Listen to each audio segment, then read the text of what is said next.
आज इन परिस्थितियों में जब उन्होंने अपना इस्तीफा देने का निर्णय लिया, आज विधायक दल की बैठक हुई। विधायक दल की बैठक में सर्वसम्मति से यह निर्णय हुआ है कि अगले चुनाव तक हम चाहते हैं कि ये चुनाव अक्टूबर-नवंबर में कराए जाए, जल्द से जल्द कराए जाए। जब तक चुनाव नहीं होता है, अरविंद केजरीवाल जी को प्रचंड बहुमत से जनता दिल्ली का मुख्यमंत्री नहीं बनाती है, तब तक के लिए आतिशी जी को दिल्ली के मुख्यमंत्री के रूप में जिम्मेदारी निभाने के लिए प्रस्ताव सर्वसम्मति से पारित हुआ है। आतिशी जी को 2 जिम्मेदारी मुख्य तौर पर सभी विधायकों की तरफ से दी गई। पहला कि दिल्ली के 2 करोड़ लोगों के साथ मिलकर के भाजपा के सारे रुकावटों के बावजूद हम काम जारी रखेंगे, और दूसरा, भारतीय जनता पार्टी अरविंद केजरीवाल के नेतृत्व में दिल्ली के लोगों को जितने काम किए गए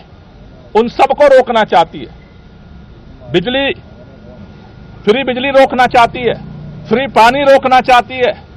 स्कूलों को खराब करना चाहती है, मोहल्ला क्लिनिक बंद करना चाहती है, महिलाओं की यात्रा को रोकना चाहती है, बुजुर्गों की तीर्थ यात्रा को रोकना चाहती है। अभी हमने देखा बुजुर्गों की पेंशन रोक दिया 5 महीने तक। दूसरी जो जिम्मेदारी उनको दी गई है कि भारतीय जनता पार्टी के सारे षड्यंत्रों को, जो दिल्ली की जनता के काम को रोकने की है, उसकी रक्षा करना है। हमें कल भी इस भाजपा के षड्यंत्र से आज दिल्ली के आम आदमी पार्टी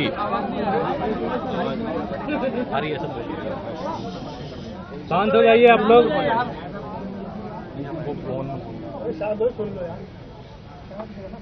दिल्ली के अंदर आम आदमी पार्टी के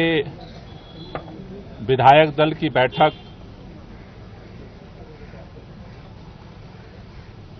बुलाई गई थी,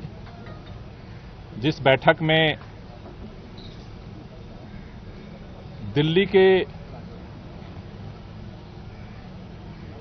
अगले चुनाव तक मुख्यमंत्री की जिम्मेदारी सर्वसम्मति से आतिशी जी को दी गई है। ये जो जिम्मेदारी दी गई है, आप सब जानते हैं कि एक विषम परिस्थितियों में जिम्मेदारी देनी पड़ी है, क्योंकि जिस तरह से भारतीय जनता पार्टी की केंद्र सरकार ने, पूरी भारतीय जनता पार्टी ने, देश के माननीय प्रधानमंत्री जी ने षड्यंत्र करके, एजेंसियों का दुरुपयोग करके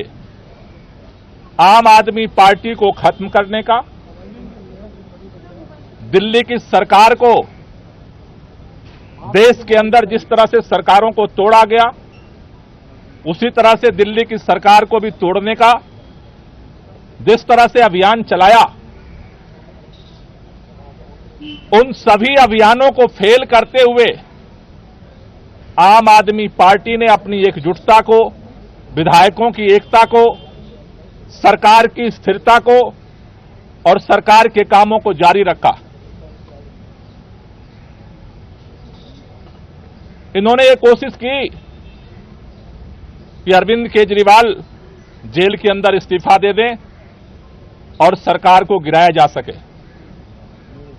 लेकिन अरविंद केजरीवाल जी ने दिल्ली के लोगों के हितों के लिए,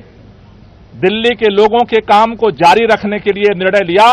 कि जेल के अंदर हम इस्तीफा नहीं देंगे और जेल से सरकार चलाएंगे, और उन्होंने सरकार चलाई। लेकिन जेल से आने के बाद उन्होंने निर्णय लिया कि जिस तरह से अरविंद केजरीवाल की जो सबसे बड़ी ताकत है, ईमानदारी की ताकत, उसी ईमानदारी की ताकत से अरविंद केजरीवाल जी ने दिल्ली के लोगों के लिए वो काम किया जो आज तक इतिहास में भारत की कोई राज्य सरकार नहीं कर पाई। लेकिन उनके ऊपर, उस ईमानदारी के ऊपर कीचड़ उछाया गया भारतीय जनता पार्टी की तरफ से, और उसको देखते हुए दिल्ली के मुख्यमंत्री अरविंद केजरीवाल जी ने जेल से आने के बाद यह निर्णय लिया कि देश की सुप्रीम अदालत ने हमें जेल से बाहर कर दिया है, लेकिन हम जनता की अदालत में जाएंगे। दिल्ली के लोग जब तक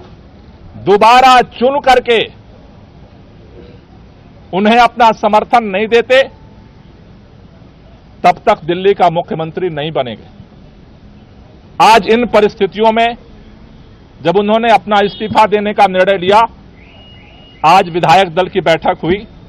विधायक दल की बैठक में सर्वसम्मति से यह निर्णय हुआ है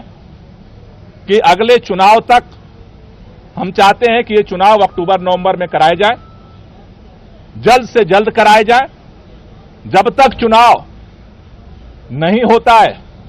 अरविंद केजरीवाल जी को प्रचंड बहुमत से जनता दिल्ली का मुख्यमंत्री नहीं बनाती है, तब तक के लिए आतिशी जी को दिल्ली के मुख्यमंत्री के रूप में जिम्मेदारी निभाने के लिए प्रस्ताव सर्वसम्मति से पारित हुआ है। आतिशी जी को 2 जिम्मेदारी मुख्य तौर पर सभी विधायकों की तरफ से दी गई। पहला कि दिल्ली के 2 करोड़ लोगों के साथ मिलकर के भाजपा के सारे रुकावटों के बावजूद हम काम जारी रखेंगे, और दूसरा, भारतीय जनता पार्टी अरविंद केजरीवाल के नेतृत्व में दिल्ली के लोगों को जितने काम किए गए उन सबको रोकना चाहती है। फ्री बिजली रोकना चाहती है, फ्री पानी रोकना चाहती है, स्कूलों को खराब करना चाहती है, मोहल्ला क्लिनिक बंद करना चाहती है, महिलाओं की यात्रा को रोकना चाहती है, बुजुर्गों की तीर्थ यात्रा को रोकना चाहती है। अभी हमने देखा बुजुर्गों की पेंशन रोक दिया 5 महीने तक। दूसरी जो जिम्मेदारी उनको दी गई है कि भारतीय जनता पार्टी के सारे षड्यंत्रों को, जो दिल्ली की जनता के काम को रोकने की है, उसकी रक्षा करना है। हमें कल भी इस भाजपा के षड्यंत्र से